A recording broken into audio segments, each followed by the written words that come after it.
Msalabani alilipa dhambi zetu zote, akatutakasa kabisa kuliko theluji, akatupa haki ya milele yote.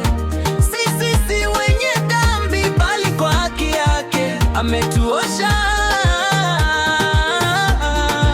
Tunapoamini kwa imani tu, furaha kuachilia wengine, shukrani za jaa. Tunapoamini kwa imani tu, furaha kuachilia wengine, shukrani za jaa maishani mwetu.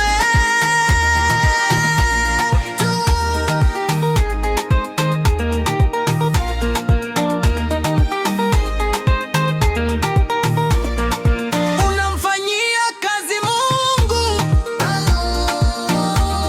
au Mungu anakufanyia?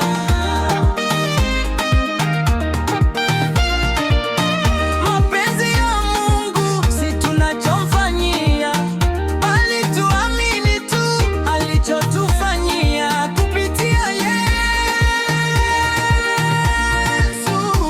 Msalabani alilipa dhambi zetu zote, akatutakasa kabisa kuliko theluji.